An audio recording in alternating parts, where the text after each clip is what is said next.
This is an update to the Sunrise Waldorf School student and market gardens. Sunrise Waldorf School is in Canada, BC. On the right side is a picture of the 7-acre property. We're in the Cascadia bioregion, which is the Pacific Northwest, and we're on the Kowutsin traditional territory in the Cowichan Valley. We're also in the Coxsila River watershed. The creek behind the school connects with the Coxsila River, which empties into the Cowichan Bay. So there's two gardens. The first I'm going to talk about is the Sunrise Market Garden. Before we started, it was just a hillside covered in invasive Scotch broom and orchard grass. Last November, 11 months ago, we started clearing it with an excavator run by a volunteer parent, Lyndon, and we marked contours following permaculture techniques to capture rainwater, and Lyndon estimates that we can capture up to 12,000 gallons of rainwater. It rains quite heavily in the winter time, and we have grapevines and old rotting logs and wood chips there that will act as a sponge to hold the water. And then we've been having increasingly dry summers, and so those dry summers, hopefully this water will seep into the berry patches that are there. This is a satellite view from the Google map before we started working.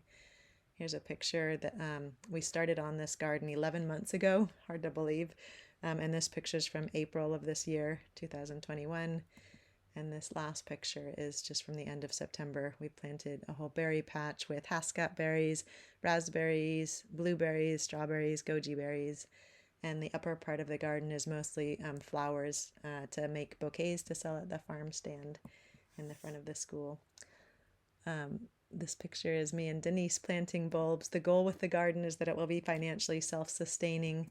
So we planted bulbs and other flowers to make bouquets and sell at the farm stand at the front of the school. Also, this fall we've been selling tomatoes. On the other side of the faculty parking lot is the new student learning garden. So before we worked on it, it was, kind of grassy, blackberries, and also the edge of the parking lot, which was gravel and compacted. And starting in August of last year, so 14 months ago, we cleared the area with an excavator. There was a big pile of just garbage concrete that we broke up by hand with sledgehammer, and then we built retaining walls with that broken concrete. We have parent volunteer days twice a week, and some people come regularly, some come just once or twice, but usually there's always at least a few volunteers, which we cleared the edge of the parking lot of the gravel and rocks by hand. And then we got donated manure from a few different farms, including Sunshine Meadows down the road. There's one of their calves. And we got also donated soil from Dinter Nursery down the road. And we layered straw and manure, and just built up the soil there from what was not at all fertile to quite fertile garden, and then covered it in cardboard to suppress weed growth, and then covered that with the soil that Dinter Nursery gave us. There's some retaining wall and narcissus blooming and lavenders in there too. This area is a student garden, so each class has one bed made with red cedar that a local mill, Bavarian Canadian mill, donated to us. We try to connect the garden as much as we can with the curriculum. So this is saffron that grades 1 and 2 planted last year. It's used in the Santa Lucia buns that are made every December. Grade 3 does a lot of agriculture study, so they have there's buckwheat, and there's an heirloom wheat, and potatoes and sweet potatoes. This is the current grade 3 harvesting sweet corn that they made. We also grew garlic. They made seed balls on Earth Day last April in the tradition of Masanobu Fukuoka. There's the corn and squash. And we planted beans also, so it's a native companion planting tradition. There's some of the corn ripening. This is another variety that a different class planted of popcorn. There's one of the pumpkins growing. As part of the math curriculum, grade 3 makes seedling mix at the beginning of the year to study measurements. And we also have a few pollinator areas that are just dedicated to flowers to attract pollinators, and a culinary herb spiral. And another significant part of the garden is a textile and natural dye garden that TD Trust gave us a very generous grant to create. So grade 8 made this, it's about 8 feet wide stained glass mosaic that grade 8 made last year. And it will be surrounded by cement benches. We're still in the process of making it. And one of the classes planted cotton and flax. So this is an example of a cotton flower blooming over the summer. And this is a special kind of flax used for making linen fabric. And then surrounding the circle, there's different dye plants. This is Hopi red amaranth for red dye. This is Japanese indigo. The leaves are used to make blue dye. And marigold to make yellow dye. There's other plants as well. Last year, one of the grades dyed some placemats with indigo and marigold. The North Star vision of the gardens is to create outdoor gardens, gathering areas, and tended wild spaces in schools that inspire the school community to have direct relationships with food production and native ecosystems in order to engender recognition of interdependence and foster meaningful connection with ourselves, with each other, and with the natural world.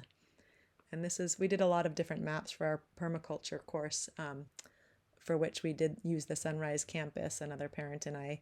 But I just wanted to show that in addition to cultivating the gardens, we're also working on creating a number of outdoor gathering spaces. So all of the yellow circles are outdoor gathering spaces. There's the dye garden in the upper left. Some of them are rain sheltered, some of them are shaded. We have a willow structure, that living willow kind of room that we've made. There's a Gary Oak area that students gather in a rose garden that was a middle school elective that they put in last year. So, and then also the pink area is wildlife. So it's forested and left intended wild for wildlife to move through. We got donated logs from one of the parents that works with a mill, and another parent came and is making benches for the outdoor classroom spaces. And this is the willow structure that a local willow artist came and led a few of the classes in creating last year. It's now taking root and starting to leaf out. A few permaculture principles that we have used throughout and continue to use. One is using on-site resources. So there was this big pile of concrete garbage, and we broke it up and turned it into urbanite retaining wall. Another example of using on-site resources was filling the contours with, we had rotting logs, as I mentioned, and then vineyard prunings from Blue Grouse Vineyard next door. Another permaculture principle is called stacking functions, where one area or one feature can serve multiple purposes. So the student garden here is a circle of beds with one bed per class, but we left the path wide enough that there's room for a whole class to come in and sit and meet there. So it's both a student garden as well as an outdoor classroom.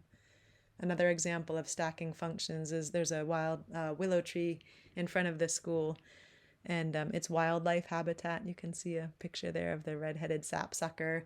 It provides shade when parents come early and are waiting to pick up their kids. The branches we harvest to make Mayfair crowns that the children then put flowers in and use for the Mayfair.